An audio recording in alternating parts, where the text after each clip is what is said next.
США и Иран продолжают обмениваться угрозами. Дональд Трамп принял участие в церемонии передачи останков 4 американских военнослужащих на авиабазе Довер и выступил на митинге в Мариете. Белый дом утвердил соглашение с Саудовской Аравией о сотрудничестве в сфере гражданской атомной энергетики. Дело за Конгрессом. Тайная встреча представителей Германии и России таки состоялась в Баку. Кто и что обсуждал? Евросоюз усиливает проверки теневого флота России. В Австрии, в доме, в котором родился фюрер Адольф Гитлер, открыли полицейский участок. А теперь об этом подробно и по делу. Это один день. Подпишитесь, поставьте лайк этому видео и оставьте свой комментарий. Заранее спасибо и начинаем.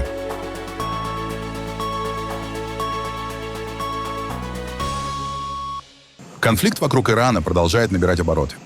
Накануне президент США Дональд Трамп заявил, что если Иран снова атакует судно в Ормузском проливе, Соединенные Штаты нанесут удар по одному из мостов или электростанций страны.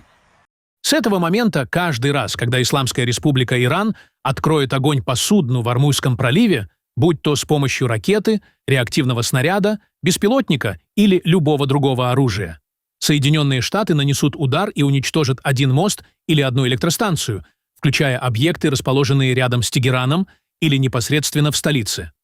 Благодарю за внимание к этому вопросу. Президент Дональд Трамп. В ответ глава МИД Ирана Аббас Аракчи написал, что Тегеран будет отвечать по принципу «око за око». По его словам, законными целями станут не только те, кто атакует Иран, но и те, кто помогает таким действиям. Наша оборонная доктрина предельно ясна. Око за око. Любая агрессия против Ирана, включая атаки на нашу инфраструктуру, повлечет за собой мощный и решительный ответ. Все, кто способствует такой агрессии, независимо от формы оказываемой поддержки, также будут считаться законными целями. Тем временем государственное телевидение Ирана показало кадры запуска ракет и беспилотников. А в Красном море уже ощущаются последствия нового витка конфликта. После угроз хуситов несколько танкеров изменили маршрут и отказались заходить в саудовские порты. В соцсетях также появились сообщения, что Иран якобы полностью контролирует Ормузский пролив. Однако США это опровергают и заявляют, что пролив остается открытым для международного судоходства, а проход коммерческих судов продолжают обеспечивать американские военные. Президент США Дональд Трамп принял участие в церемонии передачи останков 4 американских военнослужащих на авиабазе Довер в штате Делавэр. Они вернулись на родину в покрытых государственными флагами гробах. 3 военнослужащих погибли 17 июля в результате ракетного удара по американской базе в Иордании, где находились их казармы. Еще один военнослужащий погиб 2 днями позже в Ираке во время операции по обезвреживанию ударного беспилотника.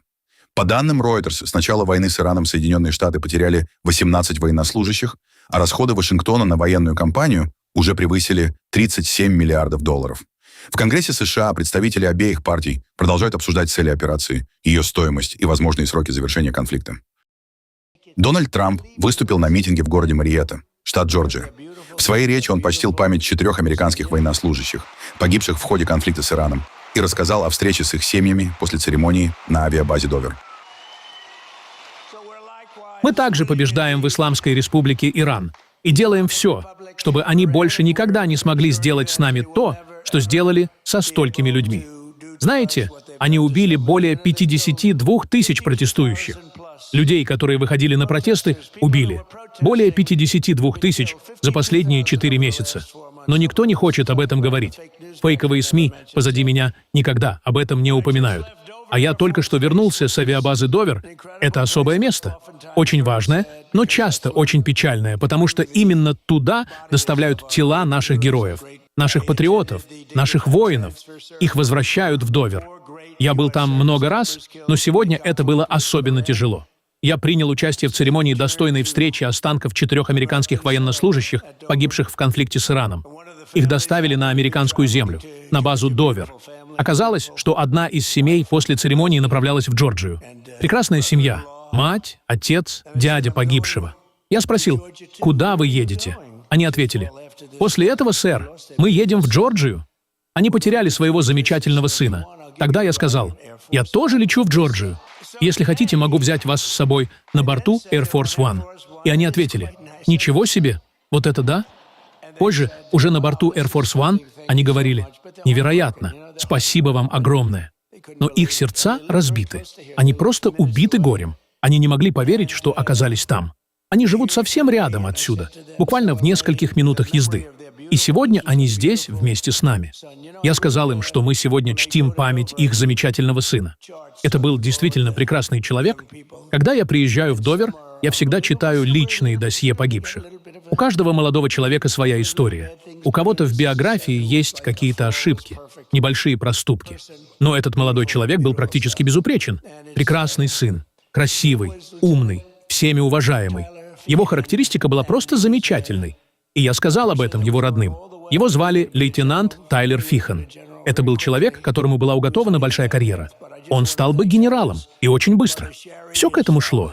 Я хочу поблагодарить мать Тайлера, Шари, его отца Стивена и дядю Дэвида. Замечательные люди. Мне удалось немного пообщаться с ними в самолете и во время той очень тяжелой церемонии. Честно говоря, думаю, что это самое тяжелое из всего, что мне приходится делать. Но Шари, Стивен, Дэвид, память о Тайлере навсегда останется в наших сердцах. Для меня большая честь, что сегодня вы здесь.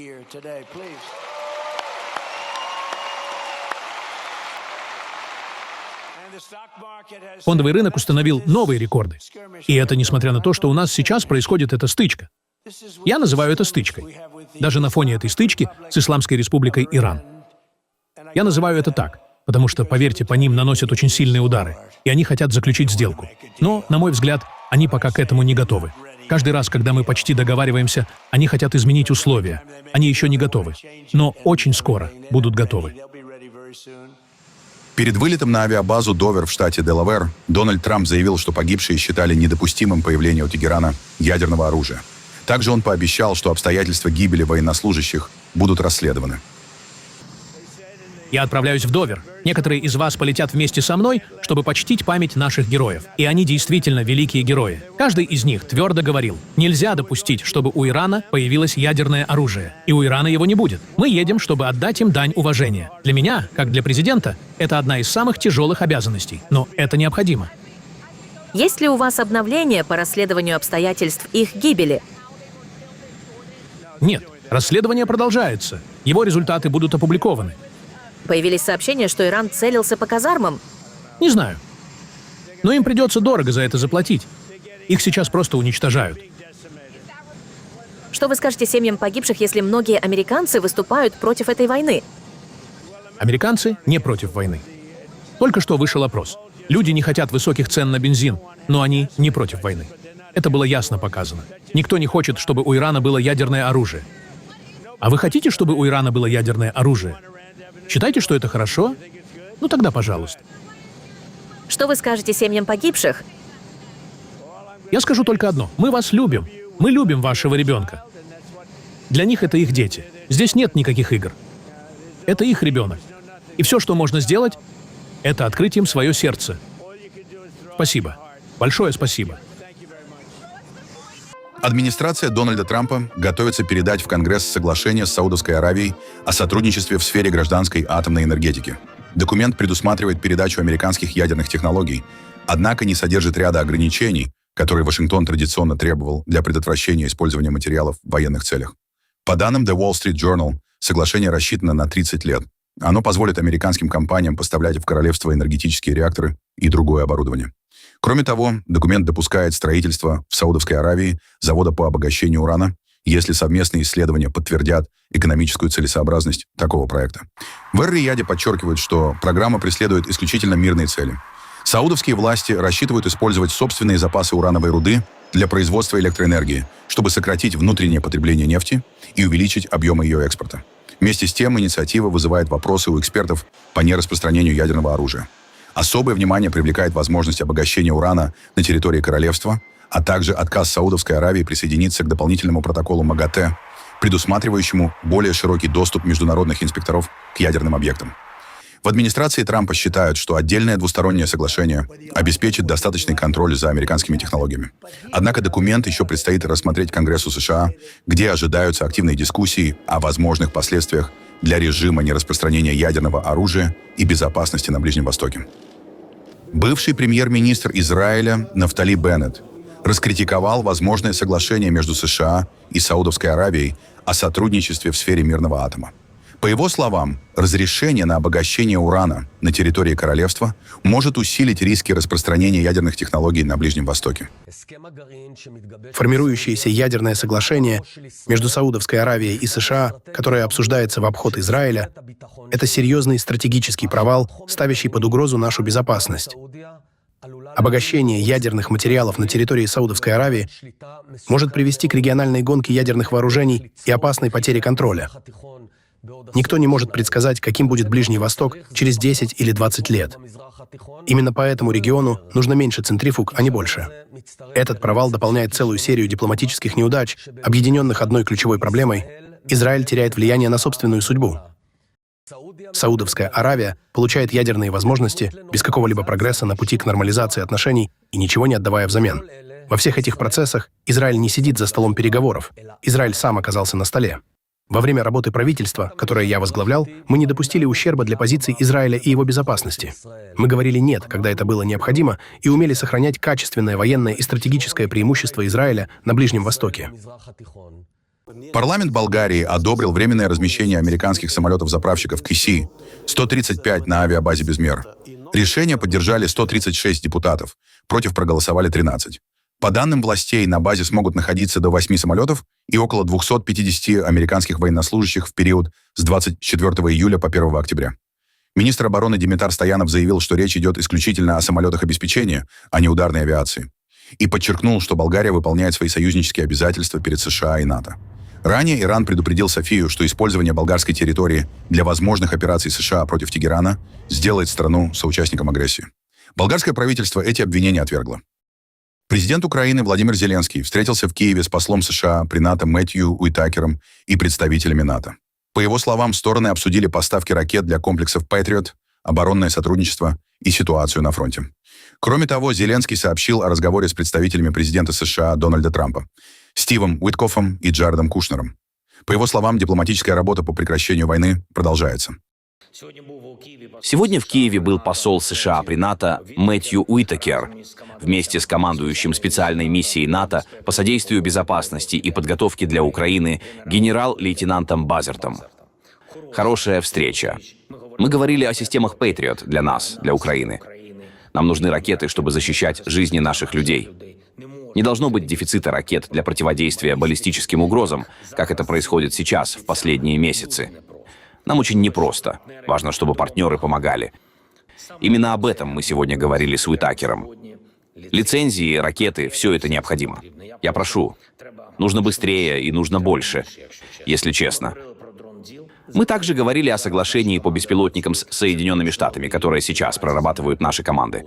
Это точно будет новый уровень сотрудничества с Америкой. Я благодарю всех, кто нас поддерживает.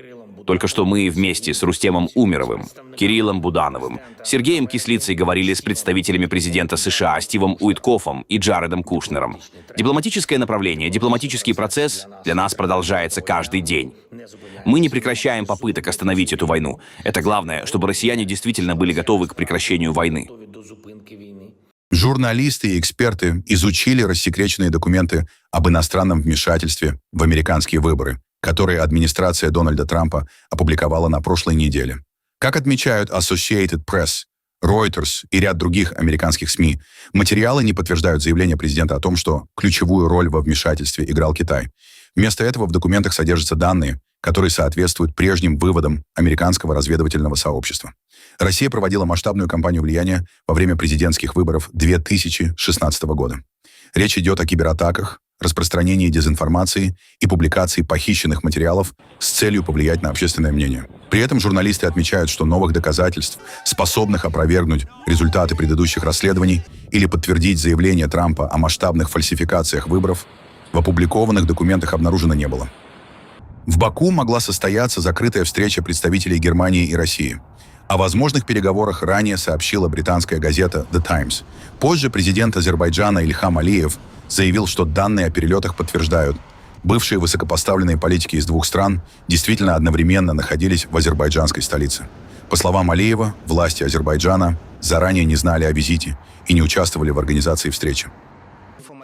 По этому поводу могу сказать только одно. Мы узнали о ней из публикации газеты The Times. До этого у нас также не было никакой информации.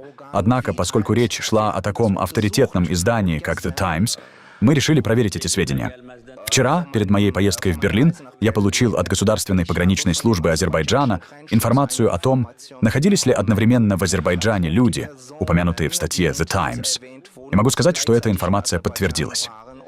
12 июля рейсом из Берлина в Баку прибыли два известных человека. Это бывший глава ведомства федерального канцлера Германии Рональд Пофалло и Маттиас Плацек. Они находились с визитом в Азербайджане, а 14 июля вылетели обратно из Баку в Берлин. В то же время, 12 июля, рейсом из Москвы в Баку прибыли бывший премьер-министр России Виктор Зубков и глава Совета по развитию гражданского общества Валерий Фадеев. Один из них вернулся в Москву 13 июля, другой — 14 июля. Мы не получали никакой информации об этой встрече ни от России, ни от Германии. Территория нашей страны была использована для этой встречи без нашего уведомления. Канцлер Германии Фридрих Мерц заявил, что ему ничего не известно об этой встрече. При этом он подчеркнул, что официальный Берлин продолжает добиваться прямых переговоров с Москвой по вопросу прекращения войны в Украине. Мне ничего не известно о такой встрече. Мы уже многие месяцы пытаемся побудить президента Путина к переговорам. Мы неоднократно, в том числе на европейском уровне совместно с Украиной, выступали с предложениями о проведении переговоров. Президент Путин отказывается участвовать в таких переговорах. Поэтому я вновь повторю то, что, к сожалению, говорил уже неоднократно за последние 14 месяцев. Только российское руководство и лично президент России могут положить конец этой войне. Только от него зависит, начнутся ли переговоры и, при необходимости, мирные переговоры. Он упорно отказывается это делать. Пока он продолжает занимать такую позицию, у нас нет другого выбора, кроме как и дальше помогать Украине в ее борьбе за выживание перед лицом российской агрессии. Мы будем это делать. Мы будем делать это в тесной координации с европейскими партнерами. Госдума России приняла закон, который вводит новые ограничения для граждан, уехавших из страны и не исполняющих решения российских судов. Теперь им смогут запретить сделки с недвижимостью, а также открывать специальные рублевые счета, через которые будут списывать деньги по штрафам и другим взысканиям. Закон затрагивает тех, кого российские власти привлекли к ответственности по ряду уголовных и административных статей, в том числе связанных с критикой армии, распространением недостоверной информации и экстремизмом. Теперь документ должен одобрить Совет Федерации и подписать Владимир Путин. Оппозиционные партии в нашей стране представлены в парламенте, а тот, кто уехал за рубеж, он не может представлять никакую политическую позицию. Вот она, политическая позиция. Одна политическая фракция оппозиционная, другая политическая фракция оппозиционная, третья. Есть конструктивная оппозиция. Коллеги, тот, кто уехал за рубеж и вредит стране, это не оппозиция. Это предатели. Это преступники. Мы это должны с вами прямо и открыто сказать.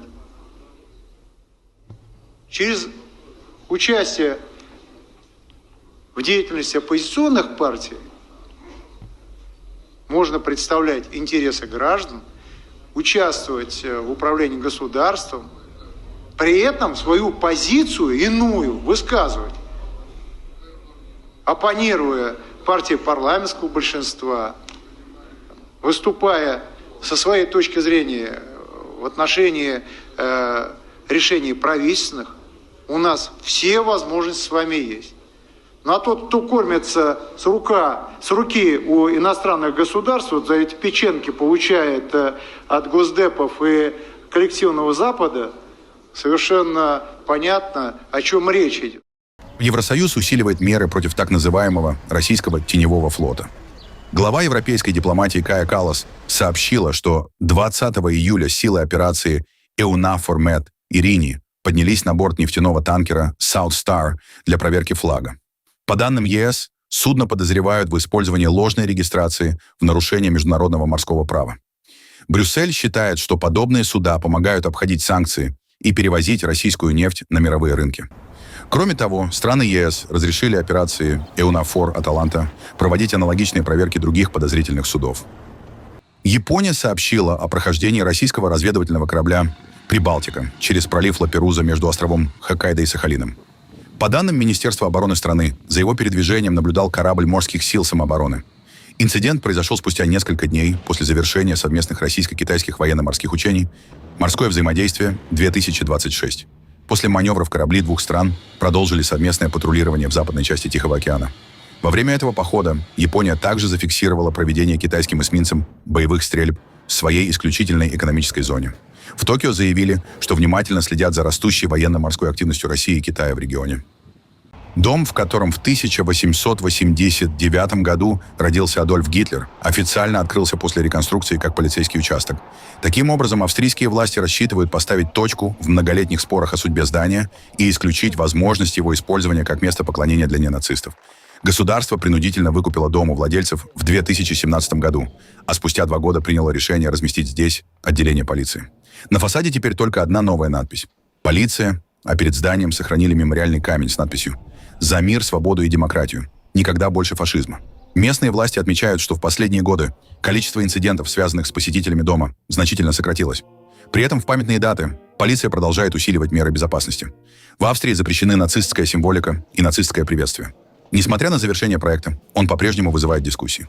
Крупнейшая австрийская организация, занимающаяся сохранением памяти о жертвах Холокоста, считает, что превращение дома в полицейский участок – не лучшее решение и призывает уделять больше внимания истории преступлений нацистского режима. Юг Европы продолжает страдать от аномальной жары и масштабных природных пожаров. В турецком Фетхие огонь вплотную подошел к жилым кварталам. По данным властей, сгорели 2 дома. Около 80 человек были эвакуированы.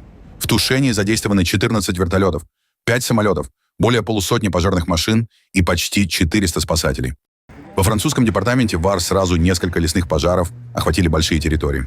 Один из крупнейших уничтожил около 1700 гектаров леса и стал самым масштабным в регионе с начала лета. Еще один пожар, возникший недалеко от Понтевеса, за несколько часов распространился на 500 гектаров. Повреждены жилые дома, сотни людей эвакуированы. С огнем борются около 800 пожарных при поддержке авиации. В Центральной Испании продолжается борьба с пожаром Ла-Мьерла. По данным местных СМИ, огонь уже уничтожил более 30 тысяч гектаров лесов и сельхозугодий. Эвакуированы жители 34 населенных пунктов. Вместе с пожарными на защиту своих городов вышли местные жители. Они создают противопожарные полосы, помогают проливать тлеющие участки и не дают огню подойти к населенным пунктам. С воздуха видны километры выжженного леса и почерневшей земли. На Сицилии лесные пожары уничтожили оливковые рощи.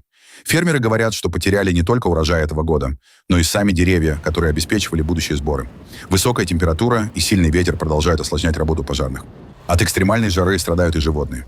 В Афинах волонтеры ежедневно помогают более чем 500 бездомным кошкам. Приносят воду и корм, проверяют их состояние и следят, чтобы животные не получили обезвоживания. Температура воздуха в Греции уже несколько дней превышает 40 градусов. По прогнозам синоптиков, жара в странах Южной Европы сохранится как минимум до конца недели, а риск новых природных пожаров остается крайне высоким.